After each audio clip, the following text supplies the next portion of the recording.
Hello everyone and welcome to today's video. आज के इस वीडियो में हम देखेंगे क्लास 11th केमिस्ट्री का chapter some basic concepts of chemistry.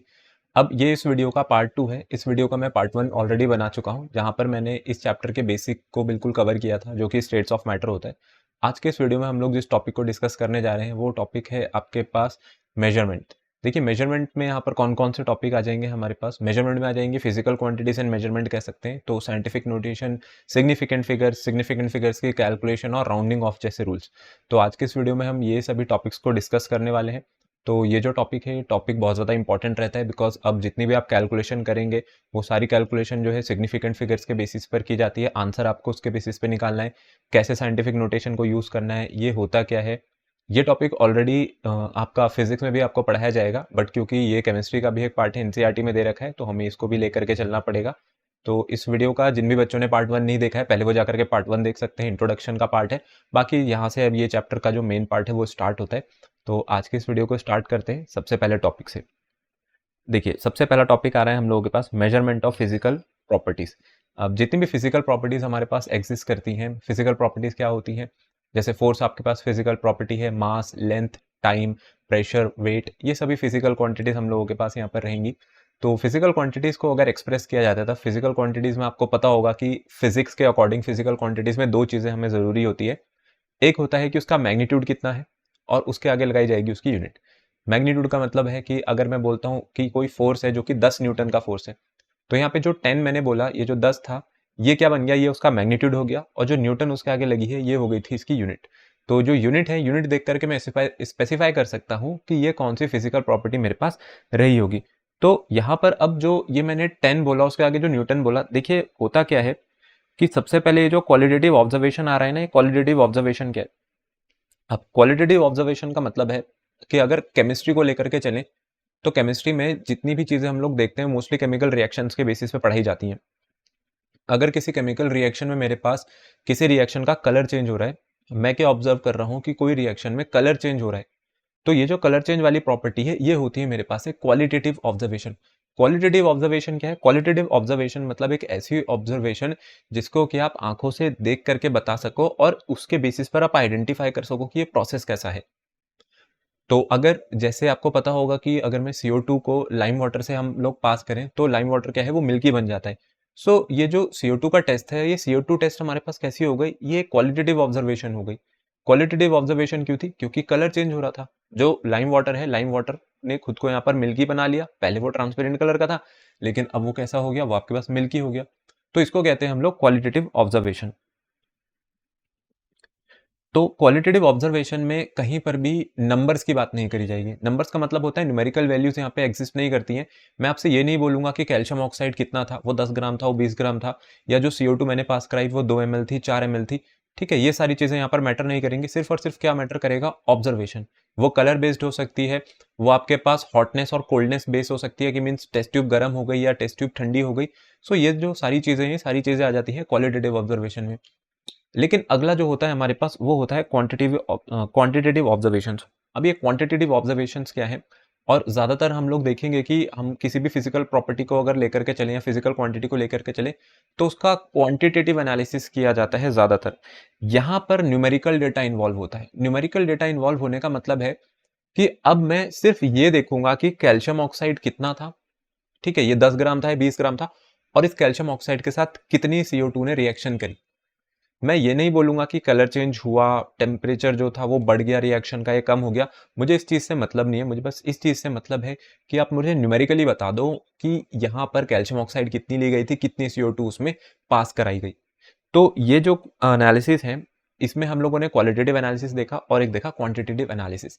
तो क्वांटिटेटिव जितने भी मेजरमेंट्स होते हैं, उन सब में यहाँ पर न्यूमेरिकल डेटा जो है वो इन्वॉल्व रहता है। अब जैसा मैंने शुरू में आपको एक एग्जांपल दिया था कि अगर मैं फोर्स की बात करता हूं, तो फोर्स में जैसे मैं 10 न्यूटन लिखता हूं, तो 10 उसका मैग्नीट्यूड है और न्यूटन यहाँ पर उसकी यूनिट है। तो सिमिलरली अगर मैं वॉल्यूम की बात करूं, जैसे मैं बोलता हूं कि चलिए इस केस में मैं मान लेता हूं कि जो वॉल्यूम है, वो वॉल्यूम हो गया आपके पास 100 ml। तो यहाँ पे जो लगा हुआ 100 है इस वॉल्यूम में, ये 100 क्या बता रहा है? 100 बता रहा है उसके मैग्नीट्यूड को। ठीक है, कि ये जो क्वांटिटी है ये अपने आप में 100 एक्सप्रेस कर रही है, और लगा हुआ मिलीलीटर क्या बता देगा, लगा हुआ मिलीलीटर आपको बता देगा कि आप बात वॉल्यूम की कर रहे हो, क्योंकि मिलीलीटर किसकी यूनिट होती है, मिलीलीटर हमारे पास होती है वॉल्यूम की यूनिट। तो नंबर, ये हो गया हमारे पास नंबर, और ये ml क्या हो गई उसकी यूनिट, और वॉल्यूम क्या है हमारे पास, वॉल्यूम है एक फिजिकल क्वांटिटी। तो किसी भी फिजिकल क्वांटिटी के दो इंपॉर्टेंट पार्ट होते हैं, किसी भी फिजिकल क्वांटिटी को एक्सप्रेस किया जाता है नंबर में, और नंबर के साथ उसकी लगी होगी आगे यूनिट, नंबर्स मींस उसका मैग्नीट्यूड कितना है। तो अब अगला जो पार्ट आएगा इसमें वो है आपके पास मेजरमेंट, कि ये मेजरमेंट क्या है। देखिए मेजरमेंट क्या करता है, मेजरमेंट सबसे पहले तो हमको ये बताएगा कि जिस भी फिजिकल प्रॉपर्टी की बात करी जा रही है वो क्वांटिटी में कितनी है।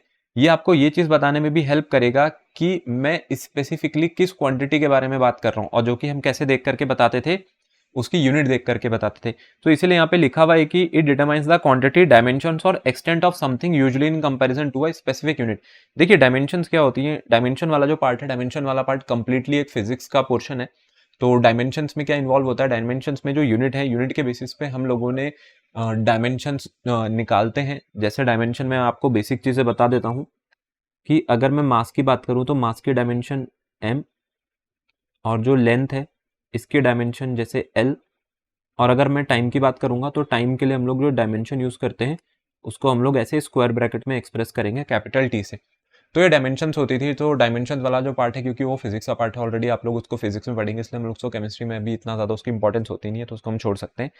अब बाकी इसके साथ जैसे यहाँ पे एक यूनिट वाला जो पोर्शन था, जो मैंने आपको यूनिट बताई, तो यूनिट क्या करता है, यूनिट आपको ये बताता है कि जो भी आपकी मेजरमेंट यहाँ पर गिवन है वो मेजरमेंट किस फिजिकल प्रॉपर्टी को रिलेट कर रही है। अगर आपकी मेजरमेंट में न्यूटन आ रहा है तो आप देख के बता दोगे ये फोर्स है, अगर आपकी मेजरमेंट में पास्कल आ रहा है तो आप बताओगे ये प्रेशर है, लेकिन अगर आपकी मेजरमेंट में सेकंड आ रहा है तो आप बताओगे हाँ ये टाइम वाली है। तो ये जितनी भी चीजें हैं, सारी की सारी चीजें हमारे पास मेजरमेंट का पार्ट हो जाती है। सो मेजरमेंट में पहले मैं मैग्नीट्यूड एक्सप्रेस करूंगा और उस मैग्नीट्यूड के आगे लगाऊंगा उसकी यूनिट। तो इससे मेरे पास क्या बनता है, इससे मेरे पास एक कंप्लीट मेजरमेंट बनेगा। क्योंकि अगर मैं टाइम को सिर्फ 10 लिख के छोड़ दूं या 20 लिख के छोड़ दूं तो कैसे किसी को पता चलेगा कि मैं 10 सेकंड की बात कर रहा हूं, या मैं 10 मिनट्स की बात कर रहा हूं, या वो 10 आवर्स भी हो सकते हैं, वो 10 डेज भी हो सकते थे। सो स्पेसिफिकली जो यूनिट लगती है, यूनिट आपके पास क्या करती है, यूनिट आपको सबसे पहले तो इन्फॉर्मेशन देगी किस बारे में, यूनिट आपको इन्फॉर्मेशन देगी कि ये कौन सी क्वांटिटी है, और फिर इस क्वांटिटी को मैं किस स्पेसिफिकली किस यूनिट पे यहाँ पर इसको एक्सप्रेस कर रहा हूँ, कि वो सेकंड की थी, वो आपके पास आवर्स की थी, या फिर वो आपके पास मिनट्स की थी। तो अब जितनी भी मेजरमेंट हम लोग देखते हैं, अगर हम लोग उसे खुद से कर रहे हैं, मीन्स ह्यूमन कैलकुलेशन है, तो ह्यूमंस क्या कर सकते हैं, ह्यूमंस अपनी कैलकुलेशन में गलतियां बहुत सारी करते हैं। तो मेजरमेंट जो रहेंगे, मेजरमेंट में कई बार एरर्स इन्वॉल्व होते हैं। तो एरर्स क्यों आते हैं, एरर्स आते हैं कैलकुलेशन के कारण। तो एरर्स आने के वैसे तो कई रीजन यहाँ पर पॉसिबल है, कई तरीके के एरर्स होते हैं हम लोगों के पास, ठीक है। तो इसमें अगर एरर की हम लोग बात करें तो एरर किस वजह से आ सकता है, एरर इस वजह से भी आ सकता है कि अगर आप स्केल यूज कर रहे हो, मैं कहता हूँ आप vernier caliper for example use कर रहे हो, तो वर्नियर कैलिपर अगर आपका सही से काम नहीं कर रहा है, तो ये कैसा एरर हो गया, ये एरर आपके डिवाइस के ही कारण आ रहा है, जिस डिवाइस से आप मेजर कर रहे हो। अब अगर आपका कैलिपर, चलो मैं मान लेता हूं सही है, तो दूसरी बात यह है कि वो कैलिपर किसके हाथ में है, वो कैलिपर हो सकता है स्टूडेंट के हाथ में हो, या जो भी वो एक्सपेरिमेंट कर रहा है, ऑब्जर्वेशन कर रहा है, उसके हाथ में हो। तो अगर उसको सही से कैलिपर रीड करना नहीं आता है तो ये एरर उसके कारण भी आ सकता है।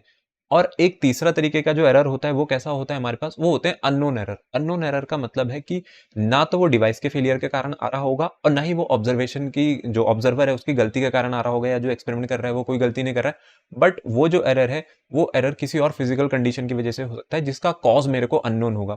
सो मेजरमेंट्स में हमेशा क्या होते हैं, मेजरमेंट्स में हमारे पास एरर्स भी इन्वॉल्व रहते हैं। सो बेसिकली एरर्स के कई टाइप्स होते हैं। सो एरर्स के जो टाइप है, एरर के टाइप्स भी आप अपने फिजिक्स में पढ़ेंगे, तो केमिस्ट्री में उसका ऐसा कोई खास इंपॉर्टेंस रह नहीं जाती है।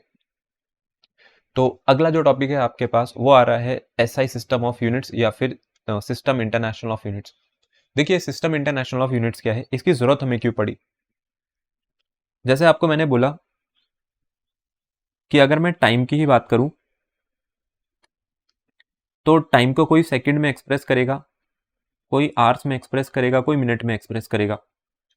अगर हम लोग लेंथ की बात करें, ठीक है, मैंने बोला कि मेरे को एक कोई पर्टिकुलर लेंथ नापनी है, मेरे को एक रूम है, रूम का जो साइज है मुझे देखना था, रूम के साइज में जो लेंथ है वो कितना है, तो मैं उसको मीटर में भी नाप सकता हूँ, ठीक है, मेरी मर्जी, मीटर में नापूं, मैं सेंटीमीटर में नापूं, मैं फीट में नापूं, ठीक है, और हो सकता है मैं इसको mm में भी नाप दूं। तो अगर आपके पास इतनी सारी यूनिट्स यहाँ पर अवेलेबल हैं और जब भी आप कोई कैलकुलेशन करेंगे, अब एक किसी पर्टिकुलर क्वांटिटी की कैलकुलेशन करके हो सकता है एक कंट्री से दूसरी कंट्री में भेजा जाए। अब जो हमारी इंडियन कंट्री है, हो सकता है वहाँ पे इंडियन कंट्रीज में जो साइंटिस्ट हैं वो क्या कर रहे हो, वो टाइम को सेकंड में मेजर कर रहे हो और जो लेंथ है उसको मीटर में मेजर कर रहे हो। लेकिन अगर यही सैंपल अब आगे फ्रांस भेजा जाएगा तो वहाँ पे क्या हो रहा होगा, फॉर एग्जाम्पल कह सकते हैं कि वहाँ पर वो लोग मिनट पे और सेंटीमीटर पे काम करते हैं।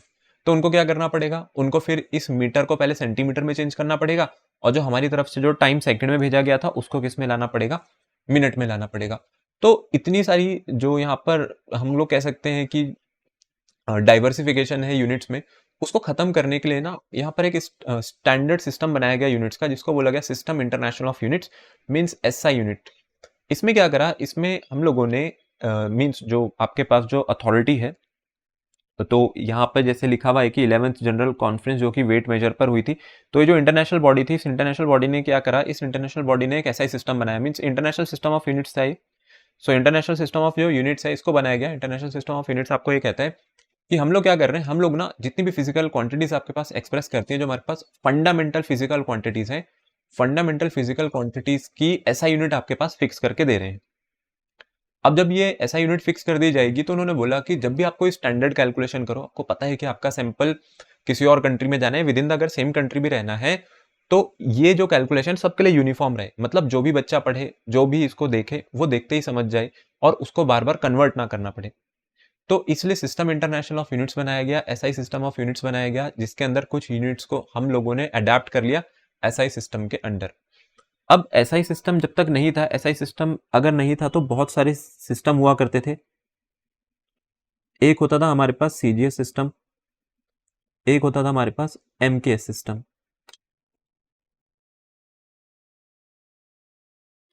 और एक होता था एफपीएस सिस्टम।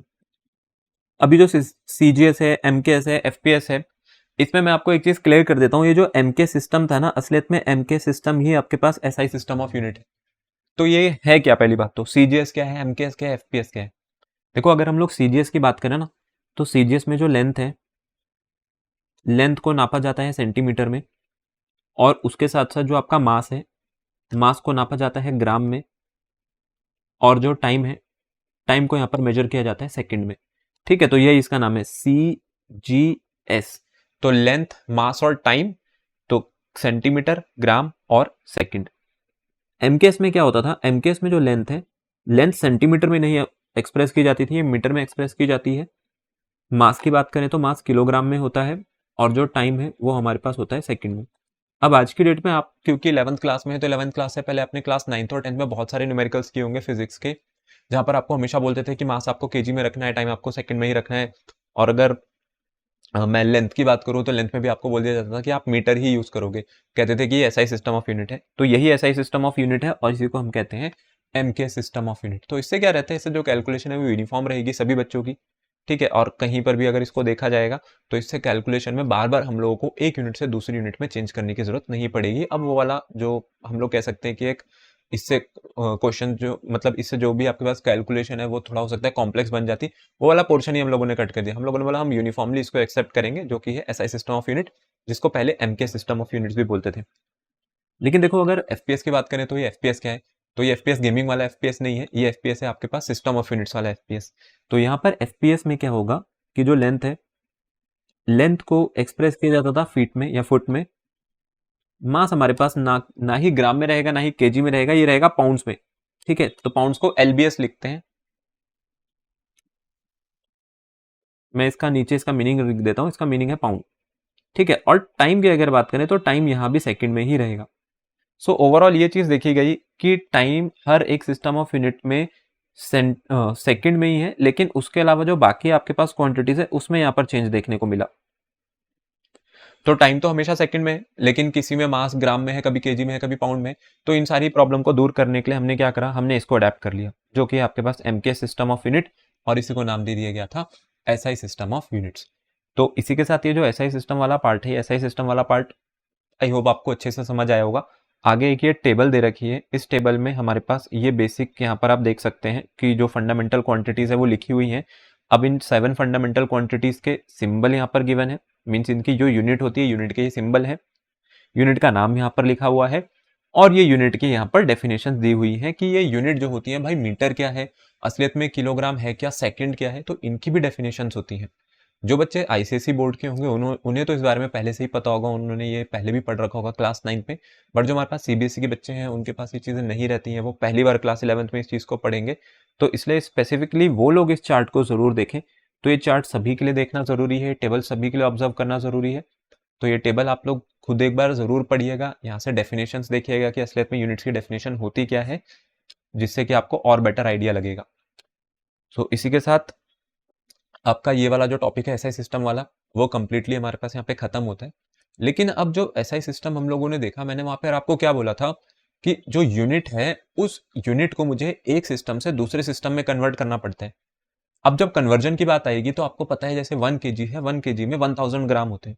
तो अगर 1 किलो में 1000 ग्राम है, फिर 1 मीटर में 100 सेंटीमीटर है, 1 किलोमीटर में 1000 मीटर है, तो ये सारी चीजें आई कहाँ से, फिर इन सब चीजों को किसने फिक्स किया, ये जीरोस हम कैसे बढ़ाते हैं और घटाते हैं, तो उसका एक्सप्लेनेशन है यहाँ पर। ये आप एक प्रेफिक्स देखिए, देखो जहां पर भी सेंटी लगा हुआ होता है, ठीक है, जैसे 1 मीटर में हम लोग बोलते हैं कितने सेंटीमीटर होते हैं, 1 मीटर इक्वल्स टू 100 सेंटीमीटर। तो सेंटी का मतलब होता है ये, अगर मेरे को 1 मीटर में 100 सेंटीमीटर में देख रहा हूं तो मुझे पता है यहाँ पे 2 जीरो आ रहे हैं, मीन्स यहाँ पे 10 की पावर 2 है। तो ये रहा देखिए इस टेबल में सेंटी, कि सेंटी का मीन्स कितना है, सेंटी का मीन्स होता है 0.01 या फिर 10 की पावर -2। ठीक है, अगर मैं यहाँ से 1 सेंटीमीटर को लिखूं, अगर हम यहाँ से 1 सेंटीमीटर को एक्सप्रेस करें तो 1 सेंटीमीटर किसके इक्वल आएगा भाई, ये 1/100 ही तो आएगा। 1/100 का मतलब है 10 की पावर -2 मीटर। तो ये जो 1 सेंटीमीटर है ये किसको रिप्रेजेंट कर रहा है यहाँ पर, 10 की पावर -2 को। तो सिमिलरली हमारे पास ऐसी मिली भी होता था, हमारे पास माइक्रो भी होता था, नैनो, पिको, फेम्टो, एटो, जेप्टो। तो ये सारे के सारे प्रीफिक्स यहाँ पे लगे हुए हैं।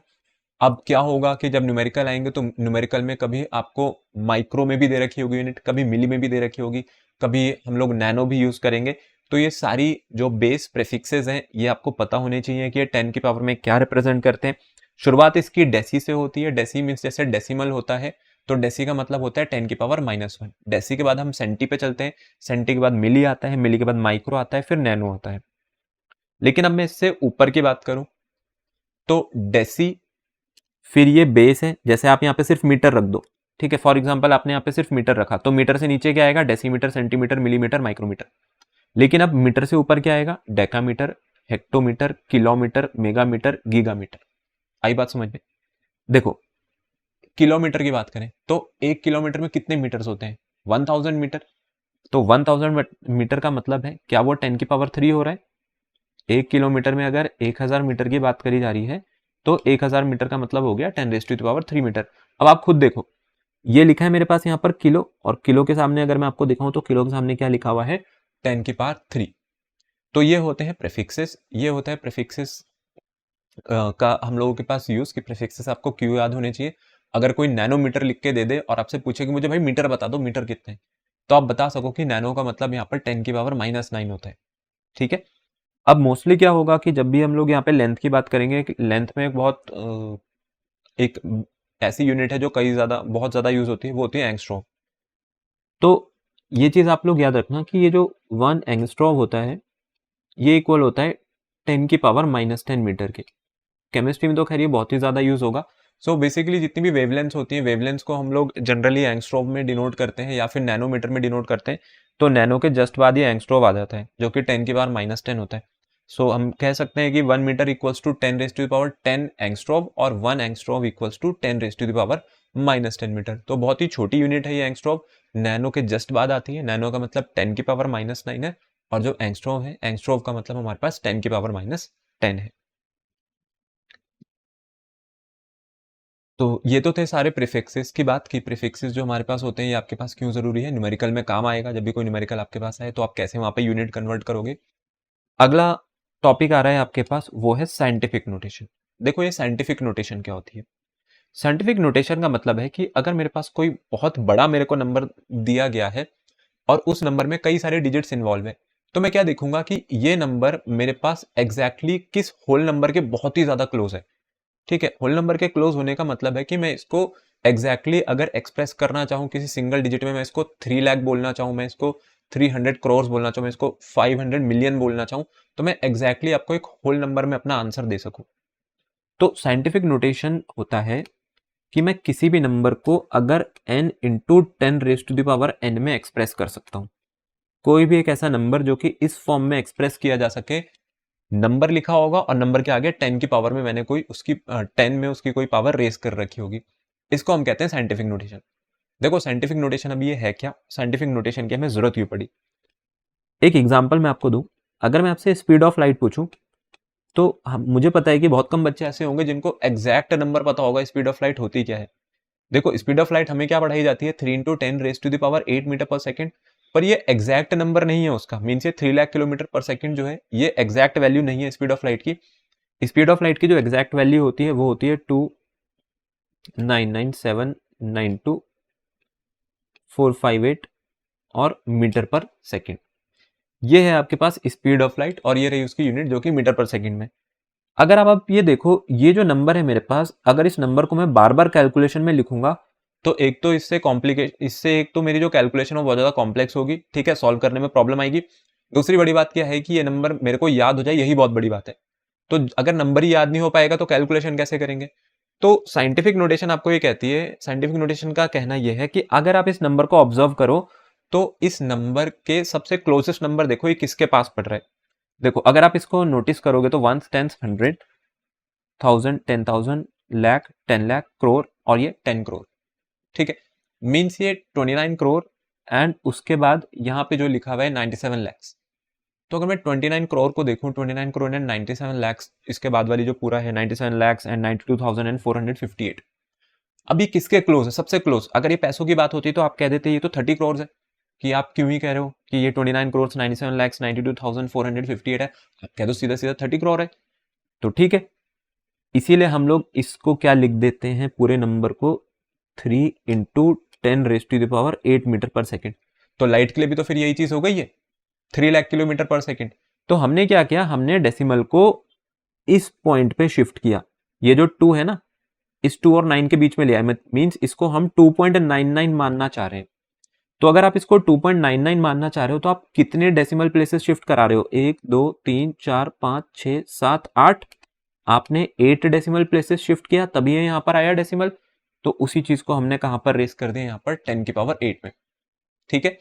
तो जब भी हम लोग डेसिमल प्लेसेस पीछे शिफ्ट कराते हैं तो 10 की पावर में पॉजिटिव में वैल्यू रेस करनी है, और अगर मैं डेसिमल की वैल्यू आगे शिफ्ट कराता तो मुझे वही चीज 10 की पावर में नेगेटिव में रेस करनी है, ठीक है।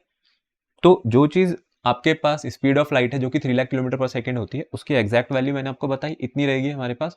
तो यही इसी को हम लोग साइंटिफिक नोटेशन कहते हैं कि जो नंबर है, नंबर को हम लोग क्लोजेस्ट देखें कि वो किसके क्लोजेस्ट पड़ रहा है, और वहां से उसको एक ऐसा डिजिट बनाया जाए जो कि मेरे को हमेशा याद रहे। अब मेरे को किसी को भी बताने में कभी प्रॉब्लम नहीं होगी, याद भी रहेगा, और कैलकुलेशन करते वक्त कभी मेरे को कोई प्रॉब्लम यहाँ पर नहीं आएगी। सो आई होप कि आपको ये चीज समझ आई होगी कि हम लोगों ने इसको राउंड ऑफ कैसे किया। मैं आपको एक बार फिर से बता देता हूं कि अगर मैं इसको ऐसे लिखूं,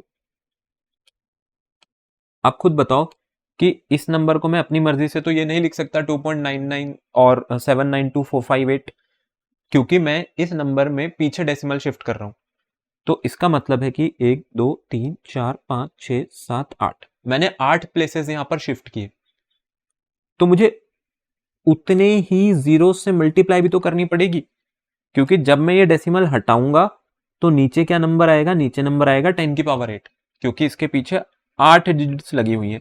तो ये 10 की पावर 8 10 की पावर 8 कट जाएंगे और आपका नंबर वापस अपनी ओरिजिनल फॉर्म में पहुंच जाएगा। आई बात समझ में। तो इस तरीके से हम लोग क्या करते हैं, यहाँ पर नंबर को एक्सप्रेस करते हैं। फिर उसके बाद मैंने क्या देखूंगा, उसके बाद मैं देखूंगा कि कोई नंबर अगर डेसिमल में इतना बड़ा जा रहा है तो मुझे बाकी नंबर से क्या मतलब। मैं पहले के अगर 3 डिजिट देखूं 2.99, तो 2.99 इज वेरी क्लोज टू 3, और बाकी उसके आगे 10 की पावर 8 तो यहाँ पर लगा हुई था। तो ये बन गई आपके पास speed of light which is 3 into 10⁻8 metre per second. तो इस तरीके से कई ऐसी वैल्यूज होती हैं जिनको हम लोग साइंटिफिक नोटेशन में एक्सप्रेस करना ज्यादा बेटर मानते हैं एज कंपेयर टू कि मैं उसकी पूरी वैल्यू यहाँ पर देखूं, ठीक है, क्योंकि उसका कोई काम भी नहीं होता, वो इनसिग्निफिकेंट वैल्यू है। अब जो ये साइंटिफिक नोटेशन हम लोगों ने पढ़ा, ये साइंटिफिक नोटेशन के बेसिस पर अगर हम लोग देखें कि कोई भी दो नंबर आपको मल्टीप्लाई करने को दिए हैं, डिवाइड करने को दिए हैं, तो इसको मल्टीप्लाई और डिवाइड कैसे किया जाएगा, मीन्स इनको अगर मैथमेटिकली हम लोग सॉल्व करेंगे तो यहाँ पर क्या चीज़ें बनती है। एक एग्जाम्पल के लिए, जैसे 2.25 है मेरे पास एक नंबर और ये मल्टीप्लाई हो रहा है यहाँ पर 3.25 से, और ये 10⁻⁻⁴ है, और एक और नंबर है यहाँ पे 10⁻⁻�6। तो यहाँ पर मेरे को क्या करना पड़ेगा, मेरे को यहाँ पर जो आंसर देना है, मेरे को आंसर भी साइंटिफिक नोटेशन में ही देना है, क्योंकि मेरी जो कैलकुलेशन है वो साइंटिफिक नोटेशन वाली है। तो सबसे पहले तो आप ये देखो कि यहाँ पर जो 10 है, इस नंबर में क्या है, 10 जो है बेस सेम है तो पावर्स ऐड हो जाएंगी, और जब 2.25 की मल्टीप्लाई 3.25 से होगी तो ये नंबर बनेगा 7.3125, और 10⁻⁻⁴ प्लस -6। तो आंसर कितना आ गया हमारे पास, आंसर आ गया 7.3125 इंटू 10⁻⁻10। ये हो गया आपका आंसर।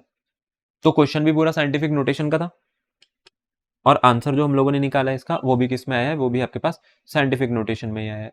तो ये है साइंटिफिक नोटेशन की। साइंटिफिक नोटेशन का काम क्या है, साइंटिफिक नोटेशन हम लोगों को क्यों पढ़ाया जा रहा है।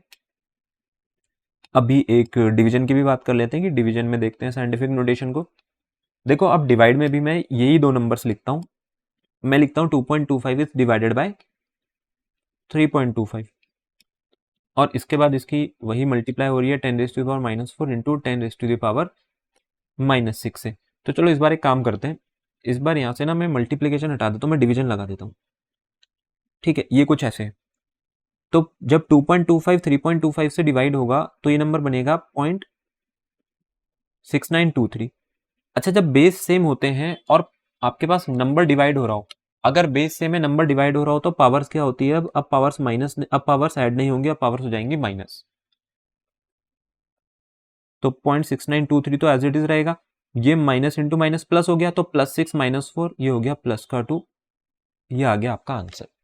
तो ये काम है साइंटिफिक नोटेशन का। साइंटिफिक नोटेशन का मतलब बस इतना ही है कि जो भी आपको नंबर दे रखा है, सबसे उसको क्लोज देखेंगे कि हम लोग कैसे एक्सप्रेस कर सकते हैं n इंटू 10⁻n में।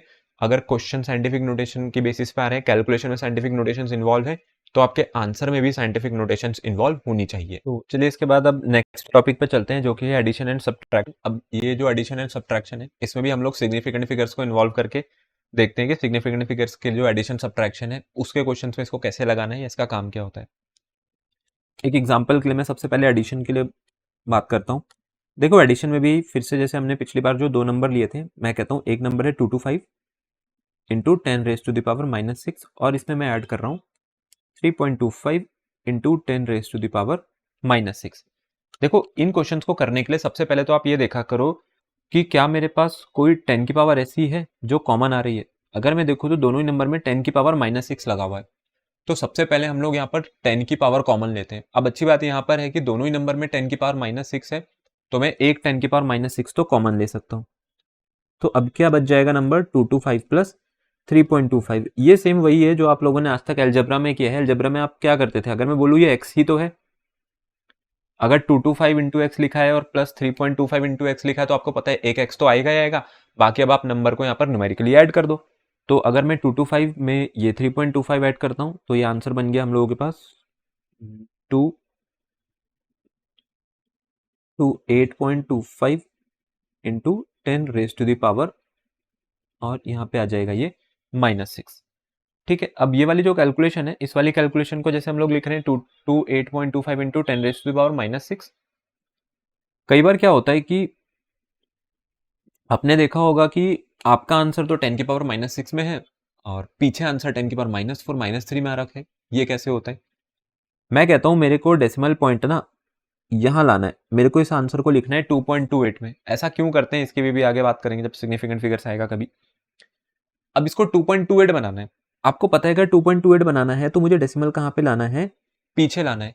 मैंने आपको क्या कहा था कि अगर मेरे को डेसिमल बैकवर्ड शिफ्ट करना है या लेफ्ट हैंड साइड पे शिफ्ट करना है, तो जितने प्लेसेस में शिफ्ट करूंगा मैं उतने ही जीरो से मल्टीप्लाई कराऊंगा। तो अगर मुझे इसे पीछे शिफ्ट करना है, तो मैं यहां से किससे मल्टीप्लाई कराऊंगा, मैं यहाँ पे मल्टीप्लाई कराऊंगा 10 की पावर 2 से। ठीक है, तो आप 10 की पावर 2 से मल्टीप्लाई करा दो। अब जिससे मल्टीप्लाई करा रहे हो उसी से हम लोग क्या कराएंगे, डिवाइड भी कराएंगे। ठीक है, क्वेश्चन में चेंज तो कर नहीं सकते हैं अभी क्योंकि बिल्कुल बेसिक है, तो इसलिए मैं ऐसे बता रहा हूँ। जब आप इसकी प्रैक्टिस हो जाएगी तो आप डायरेक्ट भी इसको कर लोगे। जब ये नंबर 10 की पावर 2 से डिवाइड होगा, मतलब 100 से डिवाइड होगा, तो इसका डेसिमल कहां पर आ जाएगा? 2.28 पे आ जाएगा।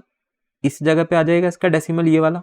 ऑटोमेटिकली जब ये 100 से डिवाइड हुआ तो ये बन जाएगा 2.2825 और 10 की पावर -6 इंटू 10 की पावर 2। बेस सेम होते तो पावर ऐड हो जाती है, और -6 + 2 कितना हो जाएगा हमारे पास?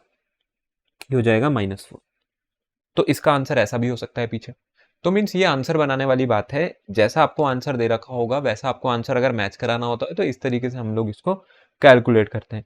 अब जो सब्ट्रैक्शन वाला पार्ट है, सब्ट्रैक्शन और एडिशन दोनों देखो सेम ही चीजें हैं। इसी के बीच में अगर मैं माइनस लगा दूं तो आपको दोनों नंबर माइनस करने हैं। लेकिन जो बड़ी बात है समझने वाली वो क्या है? बड़ी बात यही है कि आंसर्स कैसे बनाए जाते हैं, कैसे डेसिमल की शिफ्टिंग करी जाती है, ये बात आप समझो। अगर मेरे को आंसर, अब मैं यहीं से एक इसका दूसरा पार्ट सॉल्व करता हूं।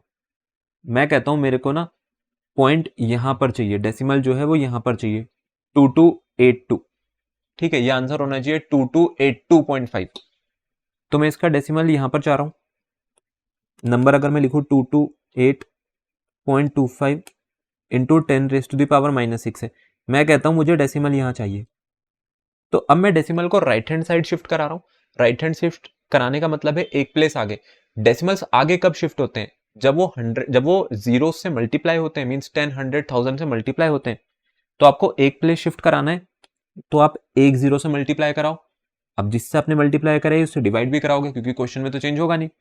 जब ये नंबर इस 10 से मल्टीप्लाई होगा तो इस 10 से मल्टीप्लाई होने के कारण क्या होगा? ये बन जाएगा 2282.5, और ये जो 10 है ये 10 की पावर -6 के साथ आप कैलकुलेट कर दो। तो आंसर कितना आ गया? 2282.5 इंटू 10⁻⁻⁻ कितनी हो जाएगी? -7। ठीक है, अब -7 क्यों हो रही है? क्योंकि ये जो 10 है नीचे वो डिवाइड में है, और जब नंबर आपके पास डिवाइड में होते हैं तो पावर्स क्या होती है यहाँ पर? माइनस। तो -6, और जब यही 10 अगर आपको मैं बोलूँ तो इसकी पावर यहाँ पर 1 है, तो -6 और -1 -7 हो जाएगा। तो अब डायरेक्टली इसको समझते हैं कि मैंने डायरेक्टली क्या किया। देखो, अब आप लोग डायरेक्टली याद रखना।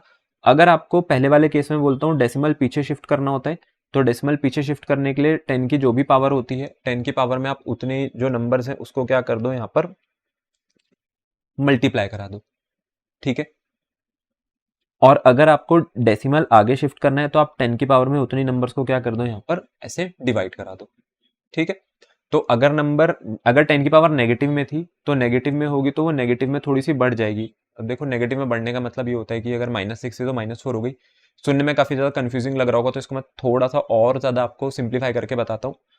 अगर 10 की पावर नेगेटिव है, ठीक है, जैसे यहाँ पे -6 थी, और आपको चाहिए कि मेरे को डेसिमल कहाँ लाना है? पीछे लाना है। ठीक है, ध्यान से सुनना। अगर मेरे को डेसिमल पीछे लाना है, मेरे को कितने प्लेस पीछे लाने थे? 2 प्लेस पीछे लाने थे ना। तो -6 से 2 पीछे नंबर क्या पड़ेगा? माइनस में -4। ठीक है, पीछे, ना कि इस वाली साइड। तो -6 से 2 प्लेस पीछे क्या पड़ेगा? -4 पड़ेगा। ये नेगेटिव में है। यहाँ पे था, यहाँ पर मेरे को डेसिमल 1 पॉइंट आगे ले जाना था। अगर मेरे को डेसिमल 1 पॉइंट आगे ले जाना है तो -6 के एक प्लेस बाद कौन सा नंबर आएगा? -7। ये रहा आपके पास -7। ठीक है, तो ये होता है सिंपल सा रूल। जब भी हम लोग आंसर बनाने की कोशिश करते हैं, 10 की पावर को चेंज करने की कोशिश करते हैं डेसिमल के अकॉर्डिंग।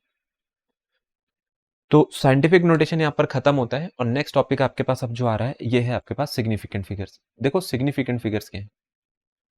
अगर मैं आपसे सिग्निफिकेंट फिगर्स की बात करूं तो सिग्निफिकेंट फिगर्स हमारे पास वो डिजिट्स होते हैं किसी भी नंबर में जो कि मेरे को इस बारे में बताएंगे कि इस नंबर में कितनी डिजिट्स मेरे पास सर्टेन है और कितनी डिजिट्स मेरे पास अनसर्टेन है। देखिए, अनसर्टेन डिजिट्स क्या होती हैं? हम लोग अगर बात करें एक normal day to day life की, मैं आपको बोलता हूँ कि मेरे को आप कैलकुलेशंस वाला पार्ट बताओ। मैथ्स में सभी लोग कैलकुलेशन करते हैं, तो कैलकुलेशन करने पे क्या होता है, कुछ बच्चे ऐसे होंगे, जैसे मैं एक नंबर लिखूं 13/11, तो कुछ बच्चे इसको 2 डेसिमल प्लेस तक सॉल्व करेंगे, कुछ इसको 3 तक करेंगे, कुछ इसको 4 तक सॉल्व करेंगे। तो बात यह है कि मैं किसका आंसर सही बोलूं, जिसने 2 डेसिमल प्लेस तक किया है, जिसने 3 या जिसने 4। ठीक है, जैसे नंबर ये 11/13 था कि ये 2 डेसिमल प्लेस तक लिखे तो सही है, 3 तक लिखे या 4 तक लिखे या 5 तक लिखे। तो सिग्निफिकेंट फिगर्स क्या है? सिग्निफिकेंट फिगर्स में कुछ हमारे पास ऐसे रूल हैं जो कि आपको बताएंगे जब भी आप कोई कैलकुलेशन कर रहे हो तो आपको आंसर कैसे देना होता है। बट ये सिग्निफिकेंट फिगर्स क्या है?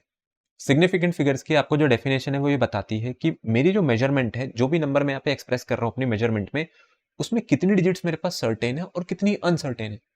देखिए सर्टेन होने का मतलब है कि अब जैसे मेरे हाथ में पेंसिल है, फॉर एग्जांपल अगर ये पेन या पेंसिल है, मैं इसकी लेंथ आपको कैलकुलेट करने को बोलूं तो इसकी लेंथ एग्जैक्ट अगर मैं बोलूं तो ये एग्जैक्ट 11 सेंटीमीटर कहें तो एग्जैक्ट 11 नहीं होगी, हो सकता है ये 10.998 हो सकता है 11.001। तो मैं कहता हूं 100 लोगों ने कैलकुलेशन करी, जब ये 100 लोगों ने कैलकुलेशन करी, सबने अलग अलग आंसर निकाले, ठीक है। अब उसमें क्या है, कुछ डिजिट्स मेरे पास सर्टेन होंगी। सर्टेन का मतलब वो डिजिट्स जो कि इन 100 लोगों में हर किसी के आंसर में मेरे को देखने को मिल रही होंगी। जैसे सबका मैं आंसर यहाँ पे लिखता हूँ, मैं लिखता हूँ कि कोई निकाल रहा है कि ये है 10.998, कोई निकाल रहा है ये है 10.999 और कोई कह रहा है ये है 10.997। अब आप मेरे को सर्टेन बताओ, यहाँ पर सर्टेन क्या है? क्या 10.99 सर्टेन है? सभी की कैलकुलेशन में एक नंबर इन्वॉल्व है, वो है 10.99। तो ये 10.99 क्या हो गया, ये हो गया मेरे पास सर्टेन डिजिट्स कि ये तो होनी चाहिए थी यहाँ पर। लेकिन कोई 8 लगा रहा है इसके आखिर में, कोई 9, कोई लगा रहा है 7, तो यहाँ पर इस पोजीशन पर है अनसर्टेनिटी। तो ये अनसर्टेनिटी क्यों आ रही है? जैसा मैंने बोला था ये ह्यूमन कैलकुलेशन है, तो अनसर्टेनिटी तो होगी ही होगी, क्योंकि डिवाइस आपको मैनुअली रीड करना होगा या जैसे भी आप कैलकुलेट करके निकाल रहे होंगे। तो सिग्निफिकेंट फिगर्स में कुछ होती हैं सर्टेन डिजिट्स और ये आपको बताता है कि कितनी मेरे को यहाँ पर अनसर्टेन डिजिट्स चाहिए।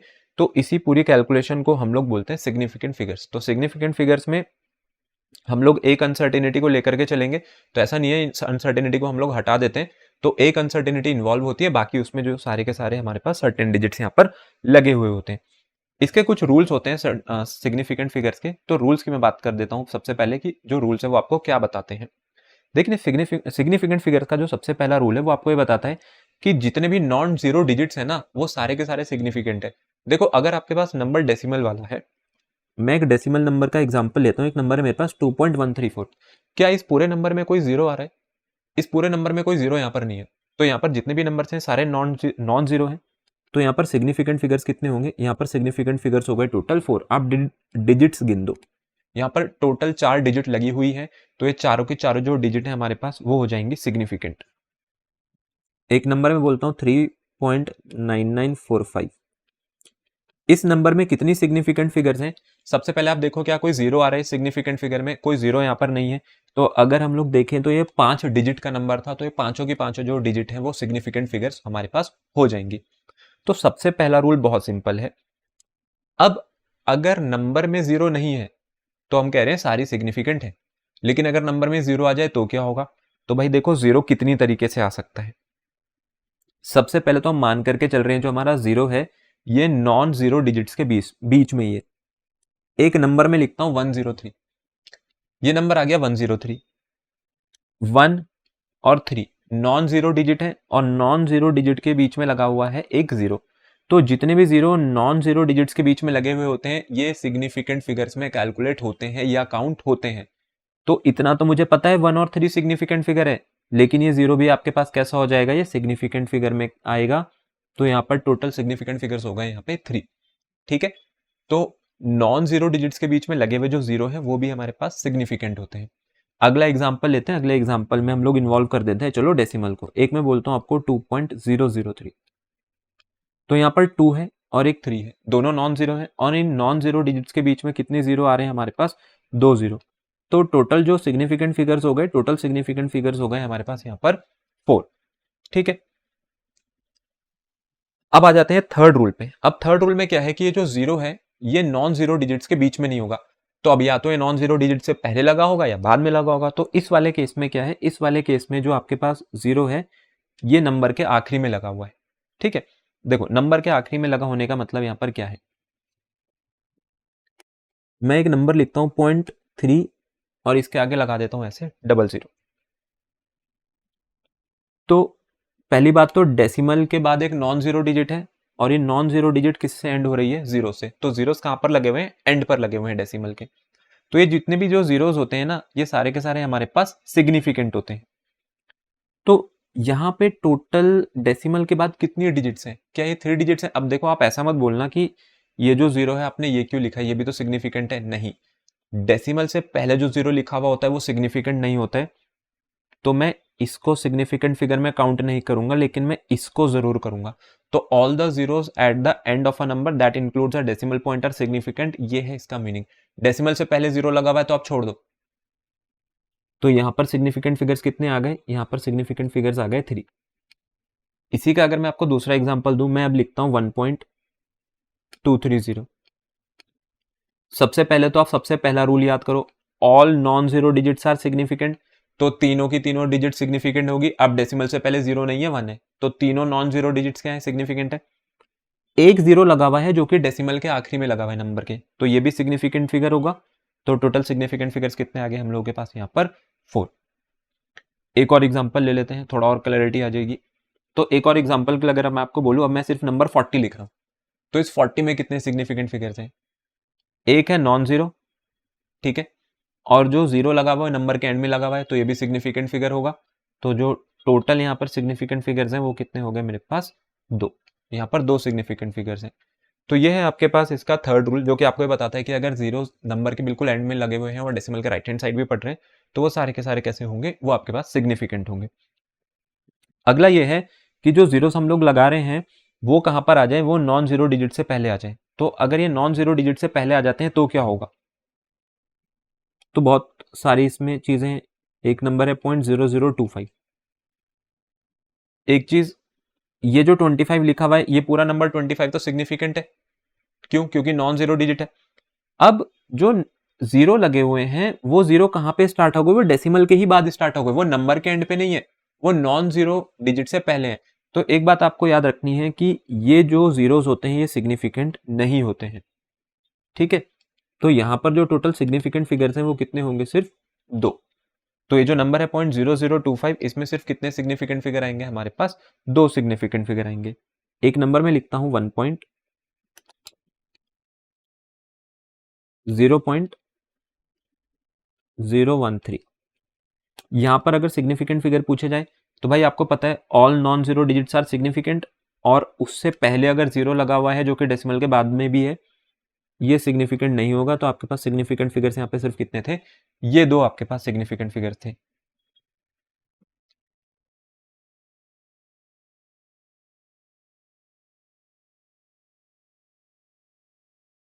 अब एक नंबर में लिखने जा रहा हूं 1.3030405। अब एक बार आप जरा मुझे कैलकुलेट करके बताओ कि यहाँ पर सिग्निफिकेंट फिगर्स कितने हैं, 1.0305 में सिग्निफिकेंट फिगर्स कितने होने चाहिए। देखो सबसे पहले आप अपने सारे रूल्स को दिमाग में रखो। हमने क्या बोला था, all the zeros between two non zero digits are significant, मतलब ये तीनों तो सिग्निफिकेंट है। इसके बाद अगर जीरो लग जाए वो भी सिग्निफिकेंट होगा, और फिर से नॉन जीरो डिजिट आ गई तो ये तो सिग्निफिकेंट होती है। तो ये जो नंबर है ना, इस पूरे नंबर में जितनी डिजिट्स आ रही है सारे के सारे सिग्निफिकेंट फिगर्स हैं। तो टोटल यहाँ पर सिग्निफिकेंट फिगर्स कितने हो गए हमारे पास, 5। ठीक है, कैसे बताया, इनको देख लो, 2 नॉन जीरो है, उसके बीच में जीरो है, सिग्निफिकेंट होंगे। उसके बाद आपने जीरो लगा के खत्म किया, सिग्निफिकेंट होता है। नॉन जीरो डिजिट तो वैसे भी आपके पास सिग्निफिकेंट होती है। तो इसमें जो टोटल सिग्निफिकेंट फिगर्स है वो हो जाएंगे हमारे पास 5। अब उसके बाद जो लास्ट वाला रूल है, लास्ट वाला रूल क्या है कि देखो, some numbers are called exact numbers and have an infinite number of significant figures. इसका मतलब क्या होता है, मैं बोलता हूं किसी आदमी के पास जेब में 45 रुपए पड़े हुए, 45 रुपीज है, ठीक है। अभी जो 45 रुपीज है, ये 45 रुपीज को अगर मैं बोलूं कि 45 रुपीज को ना आप मेरे को मैथमेटिकली रिप्रेजेंट करके दिखाओ, अगर किसी के पास 45 रुपए हैं तो वो 45 ही रहेंगे, ठीक है। उसको अगर आप नोटों को गिन भी लोगे तो वो अगर नोट्स अगर गिन रहे हो उसके बाद कॉइन आप गिन रहे हो, तो वो नोट्स और कॉइन्स का नंबर कुछ इस तरीके से थोड़ी चेंज होगा कि ये 45 ना रह करके 45.01 बन जाए, 45.001 बन जाए, या उससे भी नीचे आ जाए 44.99 हो जाए, ऐसा तो नहीं होने वाला है। तो भाई अब इस 45 को कोई लिखेगा 45.0, कोई लिखेगा 45.00000, या कोई इतने जीरो लगाएगा। तो मेरे पास infinite number of significant figures यहाँ पर हो सकते हैं, क्योंकि हर कोई अपने हिसाब से आंसर देने वाला है यहाँ पर, और सारे सही है। ये 45 तो चेंज नहीं होगा, 45 45 ही रहेगा। तो ये जो एग्जैक्ट नंबर्स होते हैं, कुछ एग्जैक्ट नंबर्स हमारे पास ऐसे होते हैं जहाँ पर infinite number of significant figures होते हैं। आपको देखना पड़ेगा वो नंबर रिलेट किससे कर रहा है, क्योंकि ये नंबर अमाउंट से रिलेट कर रहा था तो मुझे भी पता है कि मैं अमाउंट को किस भी तरीके से यहाँ पर कैलकुलेट करूँ, ये अमाउंट 45 ही रहेगी, अमाउंट चेंज नहीं हो सकती है। सो आई होप आपको ये सिग्निफिकेंट फिगर्स अच्छे से समझ आया होगा। बहुत ही इंपॉर्टेंट टॉपिक रहता है कैलकुलेशंस में, सिग्निफिकेंट फिगर्स बहुत ज्यादा यूज होने वाला है। कैसे यूज करते हैं अभी आगे देखने वाले हैं इसको। चलिए अगले टॉपिक को स्टार्ट करते हैं। अगला टॉपिक है आपके पास यहाँ पर प्रेसिजन एंड एक्यूरेसी। देखिए प्रेसिजन एंड एक्यूरेसी क्या है और इसका मेजरमेंट में क्या काम। तो जब भी हम किसी नंबर को एक्सप्रेस करते हैं, नंबर को एक्सप्रेस करने का मतलब है किसी क्वांटिटी को अगर आप रिप्रेजेंट कर रहे हो, तो जैसे मैंने आपको बोला था कि पहले आप कैलकुलेशन करोगे उसके बाद ही अपना आंसर दोगे। तो दो अलग अलग वर्ड्स होते हैं। कोई आपसे पूछेगा आपकी कैलकुलेशन कितनी प्रेसाइज है, आपकी कैलकुलेशन कितनी एक्यूरेट है। तो दोनों ही बातों में एक डिफरेंस है। दोनों बातों में डिफरेंस कैसे है? अगर मैं एक्यूरेसी की बात करूं, एक्यूरेसी का मतलब आपको शायद पहले भी पता होगा, एक्यूरेसी को हम कहते हैं सटीक। सटीक का मतलब है कि कितना क्लोज या कितना नियर हो आप अपने ओरिजिनल आंसर के। ठीक है, फॉर एग्जाम्पल मेरे को अगर पहले से ही पता है कि इस पेन की लेंथ 11 सेंटीमीटर है, लेकिन मैं अब इस पेन को आपके हाथ में पकड़ा दूं या 20 लोगों को दे दूं और सबको बोलूं आप मेरे को इसकी लेंथ कैलकुलेट करके दो, तो अब मैं बस इस बात का वेट करूंगा कि कौन मेरे पास ऐसा आएगा जो मेरे को 11 सेंटीमीटर के क्लोज आंसर देगा। जिसका आंसर सबसे ज्यादा क्लोज होगा 11 सेंटीमीटर के, मैं उसको सबसे ज्यादा एक्यूरेट मानूंगा। लेकिन अब प्रेसिजन की बात करते हैं। प्रेसिजन क्या होता है? तो जो एक्यूरेसी है, एक्यूरेसी खुद किस पे डिपेंड करती है? एक्यूरेसी डिपेंड करती है प्रेसिजन पे। प्रेसिजन का मतलब है कि आपने क्या किया, आपने इस पेंसिल को यहां पर मेजर किया, जिस भी आप इंस्ट्रूमेंट से इसको मेजर करना चाहते थे। तो हो सकता है आपने 20 अटेम्प्ट लिए, आपने 25 लिए, आपने 30 अटेम्प्ट लिए, आपने अलग अलग वैल्यूज निकाली और अलग अलग वैल्यूज जो आपके पास आ रही थी, 30 वैल्यूज आपने निकाली, मैं कहता हूं उन 30 वैल्यूज का आपने एवरेज कर दिया। तो अब आपको जो ये एवरेज मिलेगा ना, ये एवरेज करके एक आंसर आएगा, तो ये मोस्ट प्रेसाइज आंसर होगा। अब ये मोस्ट प्रेसाइज आंसर क्यों है? क्योंकि ये नंबर ऑफ ऑब्जर्वेशंस पे या number of collection of data पे डिपेंड कर रहा है। तो एक होगा प्रेसाइज आंसर, और यही प्रेसाइज आंसर ऐसा भी हो सकता है कि एक्यूरेट भी हो, क्योंकि ये अगर आपके ओरिजिनल आंसर से मैच कर गया तो ये क्या बन जाएगा मेरे पास? एक्यूरेसी।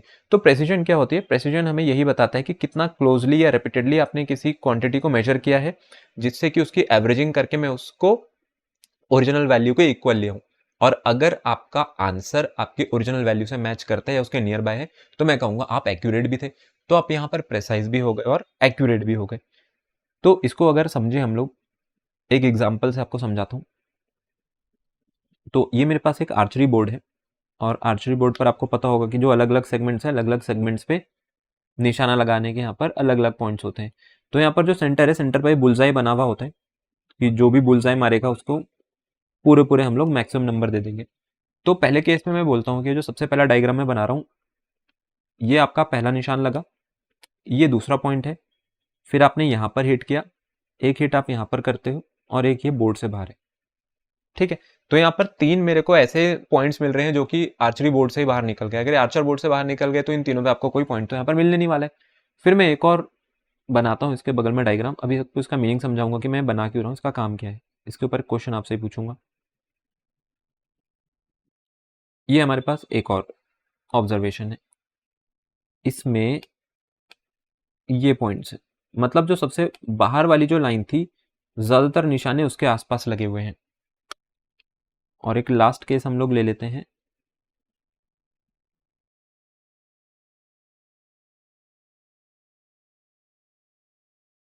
इसमें भी यहाँ पे सेंटर पे बुलजाई बना देते हैं, और यहाँ पर भी ये बुलजाई हो गया। तो ये जो लास्ट वाला मैंने डायग्राम बनाया है, इस लास्ट वाले डायग्राम में मैं कुछ पॉइंट्स मार्क कर रहा हूँ, और ये सारे के सारे किसके अराउंड है? सारे के सारे आपके पास बुलजाई के अराउंड है। अब मैं आपसे पूछूं कि ये तीन टारगेट्स हैं, फर्स्ट, सेकंड और थर्ड, ये तीनों केसेस में जो टारगेट यहाँ पर हिट हुए हैं, किसमें आपको प्रेसिजन सबसे ज्यादा देखने को मिल रहा है और किसमें आपको एक्यूरेसी सबसे ज्यादा देखने को मिल रही है?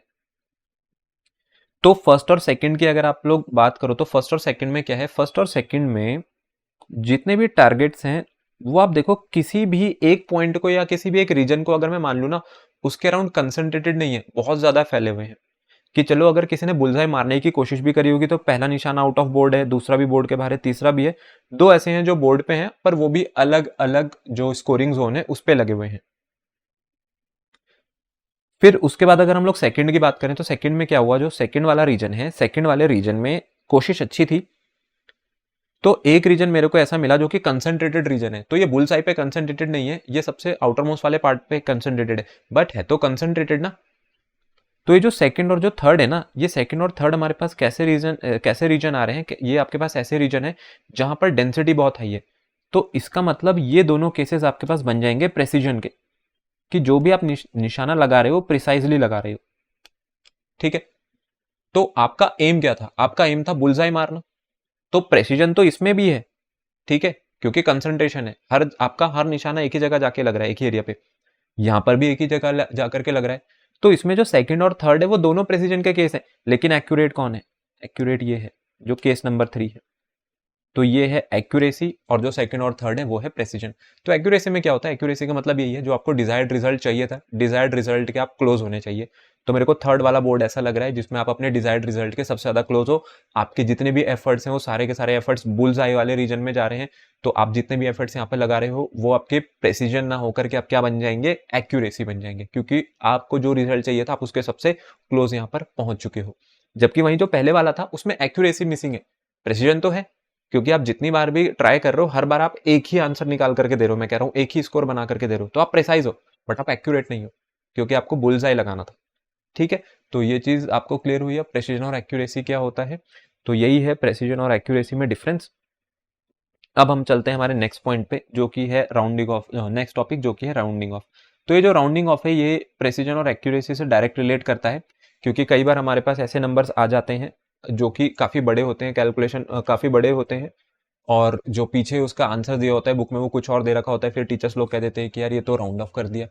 अब आप कहोगे राउंड ऑफ क्यों होता है, राउंड ऑफ की जरूरत क्यों पड़ रही है, और राउंड ऑफ करते कैसे हैं?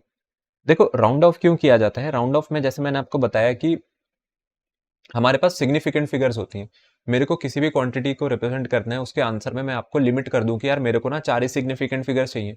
अब आपका आंसर 5, 6 या 7 डिजिट वाला होगा, पर मैं तो आपसे 4 ही मांग रहा हूं।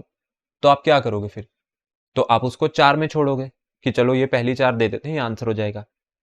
एग्जाम्पल, एक नंबर मैं आपके सामने लिखता हूँ, 1.026868, ये एक नंबर है। मैं आपको बोल रहा हूं कि मेरे को यहां पर जो आंसर चाहिए, मेरे को आंसर चाहिए 4 सिग्निफिकेंट फिगर्स में। तो answer should be in 4 significant figures. ठीक है, सिर्फ 4 सिग्निफिकेंट फिगर में आंसर होना चाहिए। तो 1, 2, 3, 4। आपको पता है कि आप इससे आगे अब नहीं जा सकते हो, आपको यहीं पे आंसर छोड़ना है। आप क्या देखोगे? आप यहां पर चेक करोगे कि जहां पे आपको आंसर बंद करना है उसके बाद वाला जो नंबर है, उसके बाद वाला नंबर 5 से बड़ा है या छोटा है। ये सबसे पहला रूल है। तो अगर मैं देखूं कि जहां पर मेरे को आंसर छोड़ना था सिग्निफिकेंट फिगर्स में, उसके जस्ट बाद वाला जो नंबर है वो 5 से बड़ा है, तो अगर नंबर 5 से बड़ा होता है ना, तो जो आपकी लास्ट डिजिट आ रही है जो कि सिग्निफिकेंट फिगर में इन्वॉल्व है, ये इंक्रीज हो जाती है 1 से। तो आपका आंसर 1.026 नहीं होगा, अब आपका आंसर कितना हो जाएगा? 1.027। आई बात समझ में? तो जब भी हम लोग किसी भी ऐसे नंबर को राउंड ऑफ करते हैं जो कि 5 से किसी भी ऐसे नंबर को देखते हैं जो कि 5 से बड़ा है, और उससे जस्ट पहले वाले नंबर को फिर किससे इंक्रीज कर दिया जाता है? यहाँ पर 1 से इंक्रीज कर दिया जाता है। लेकिन इसके लिए पहले आपको पता होना चाहिए कि आपको आंसर कितने सिग्निफिकेंट फिगर्स में छोड़ना है, तभी तो हम लोग नंबर को राउंड ऑफ कर पाएंगे। क्योंकि मेरे को पता भी तो होना चाहिए कि किस नंबर को मैं यहाँ पे नेग्लेक्ट करने या एलिमिनेट करने वाला हूँ, उससे जस्ट पहली पोजीशन को। फिर इसके बाद जो रूल नंबर 2 है, अब रूल नंबर 2 में क्या है? रूल नंबर 2 में आपके पास जो नंबर है जिसको हम लोग हटाना चाहते थे, अब वो 5 नहीं है। ठीक है, मतलब वो 5 से छोटा है नंबर। एग्जाम्पल के लिए एक नंबर में लिख देता हूं 74.693। यहां पर भी मैं आपको बोलता हूं कि मेरा जो आंसर है, जो सिग्निफिकेंट फिगर्स हैं वो 4 ही हैं। अगर मुझे 4 सिग्निफिकेंट फिगर चाहिए तो चारों नॉन डिजिट नंबर में उठा लूं, ये हो गए आपके चारों सिग्निफिकेंट फिगर। तो आपका आंसर यहीं तक छूट जाना चाहिए। फिर जिस डिजिट को आप हटाना चाहते थे उसको आप देखो, ये 5 से बड़ी तो नहीं है, ये तो 5 से छोटी है। तो ये जो नंबर 74.69 था, अब इसमें 9 का क्या किया जाए? क्या 9 को हम 1 से बढ़ाएंगे? अब 9 को 1 से नहीं बढ़ाया जाएगा और ये 74.69 ही रहेगा। ये हो जाएगा आपका आंसर। तो अगर नंबर 5 से बड़ा होता है तो उससे पहले वाली डिजिट को 1 से बढ़ाते हैं, और अगर आपका नंबर 5 से छोटा होता है तो पहले वाली डिजिट जो है वो अनचेंज रहती है, उसमें कोई भी चेंज यहाँ पर नहीं आता है। अब आ जाते हैं थर्ड रूल पे। थर्ड रूल में क्या होगा कि अभी तक बात हुई है 5 से बड़े होने की और 5 से छोटे होने की, लेकिन मैं आपको कहता हूं अब जो नंबर था वो 5 ही हो जाए तो क्या होगा? सिग्निफिकेंट फिगर्स कितने चाहिए मेरे को आंसर में, 4 चाहिए। तो आप यहाँ पर अपना आंसर एंड करोगे। अब जो नंबर आपको यहाँ पर हटाना है वो है 5। अब ये तो 5 आ गया, तो क्या किया जाता है, अब यहाँ पे 2 केसेस होते हैं। 5 से पहले पढ़ने वाला जो नंबर है इसको आप देखो, ये 4 कैसा नंबर है मेरे पास, इवन नंबर है। तो 5 से पहले जो नंबर पढ़ रहा था या तो वो इवन हो सकता है या फिर वो ऑड हो सकता है। इस केस में क्योंकि वो नंबर इवन है, तो जब भी आपके पास नंबर इवन होता है तो यहाँ पर हम लोग क्या करेंगे, यहाँ पर हम लोग अपने जो आंसर है, अपने आंसर में कोई भी चेंज नहीं लाएंगे। जो 1.024 होना चाहिए था ये 1.024 ही रहेगा। तो अगर 5 से पहले जो नंबर पढ़ रहा था वो अगर आपके पास इवन है तो इवन के केस में कोई भी चेंज नहीं करेंगे, उस नंबर को एज इट इज हम लोग लिख देंगे। लेकिन दूसरे पार्ट पे चले, अगर ये नंबर ऑड होता तो क्या करते, देखो अगर ये ऑड होता तो ये होता 1.02, हम मान लेते हैं 3 और 5 6 8 लगा देते हैं। फिर से आंसर सिग्निफिकेंट फिगर में चाहिए था, तो अब आप देखो 5 है, 5 से पहले 3 पढ़ रहा है और 3 कैसा नंबर है मेरे पास, ऑड नंबर है। अगर आपके पास नंबर ऑड होता है तो नंबर को 1 से बढ़ा दिया जाता है और आपका आंसर हो जाएगा 1.024। तो इस केस में भी आंसर 024 आ रहा है और पहले केस में भी आंसर 024 आ रहा था। तो ये होता है राउंडिंग ऑफ। तो ये है राउंडिंग ऑफ का मीनिंग कि राउंडिंग ऑफ हम लोग कैसे करते हैं। तो राउंडिंग ऑफ के जितने भी रूल्स हैं, सारे के सारे रूल्स आपको ध्यान रखने हैं, आपको हेल्प करेंगे आपके आंसर निकालने में, तभी आपके आंसर हमेशा आपके बुक से मैच करेंगे, अदरवाइज वो कभी भी मैच नहीं करेंगे। सो आई होप आपको ये सिग्निफिकेंट फिगर्स और राउंडिंग ऑफ समझ में आया होगा। अब सिग्निफिकेंट फिगर्स और राउंडिंग ऑफ की जो कैलकुलेशंस है उनको देख लेते हैं कि कैलकुलेशन में हम लोगों को ये राउंडिंग ऑफ और सिग्निफिकेंट फिगर्स कैसे यूज करना है। तो सिग्निफिकेंट फिगर्स की जब भी हम लोग कैलकुलेशन करेंगे तो कैलकुलेशन में एडिशन सब्ट्रैक्शन हो सकता है और मल्टीप्लीकेशन डिवीजन हो सकता है। इतनी कैलकुलेशन हमारे पास होती है। मैं सबसे पहले एडिशन और सब्ट्रैक्शन की बात कर रहा हूँ। देखो हो सकता है आपके पास कोई क्वेश्चन ऐसा बने, क्वेश्चन कैसे बनेगा, क्वेश्चन में ऑब्वियसली आपको बहुत सारी फिजिकल क्वांटिटीज दे रखी होंगी। अब उसका फॉर्मूला होता है, जैसे फोर्स का फॉर्मूला होता है मास इनटू एक्सेलरेशन, ठीक है। और अगर मैं प्रेशर की बात करूं उसका फॉर्मूला होता है फोर्स अपॉन एरिया। तो इस तरीके से कुछ टर्म्स डिवाइड की बनेंगी, कुछ मल्टीप्लाई, कुछ प्लस की बनेंगी। तो पुट तो आप नंबर ही करोगे ना। एग्जाम्पल के लिए आप एक क्वेश्चन सॉल्व कर रहे हो और ये है 3.247, इसमें आपको ऐड करना है 41.36 और इसमें आपको ऐड करना है 125.2। तो देखो अब यहाँ पे जो आंसर है आपका वो आप कैलकुलेट करके लिखोगे, ठीक है। लेकिन ये मेरे पास 3 अलग अलग नंबर्स थे। यहां पर इस नंबर की अगर मैं बात करूं, इसमें कितने सिग्निफिकेंट फिगर हैं, 4। यहां पर कितने सिग्निफिकेंट फिगर हैं, 4। और यहां पर भी कितने सिग्निफिकेंट फिगर हैं, 4।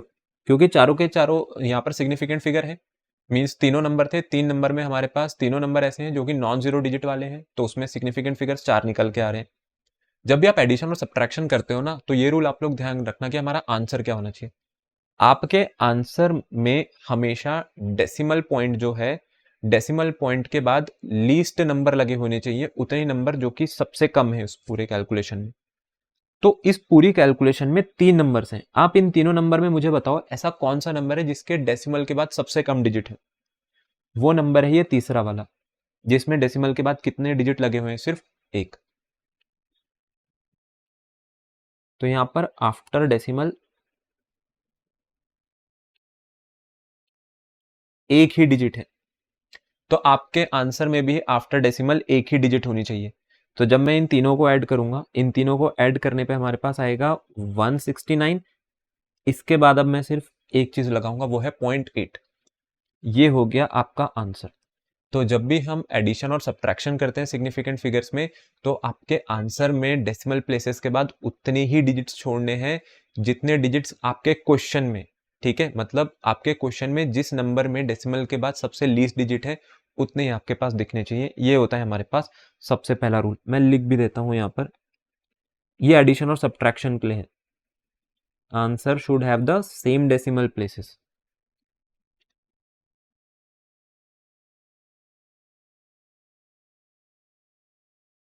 as the quantity with the fewest।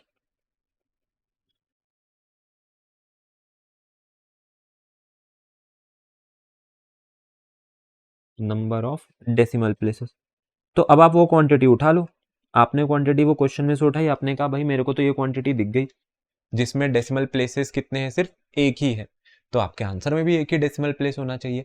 ये होता है एडिशन और सब्ट्रैक्शन का रूल। तो एडिशन और सब्ट्रैक्शन के रूल के बाद अभी हम लोग बात कर लेते हैं जरा एक मल्टीप्लिकेशन और डिवीजन के रूल पे कि मल्टीप्लिकेशन और डिवीजन में क्या होता है। देखो मल्टीप्लिकेशन और डिवीजन में मैं यहाँ पे नंबर लिखता हूँ 3.14, ये नंबर है 2.751 और इसको हम डिवाइड करा देते चलो 0.64 से।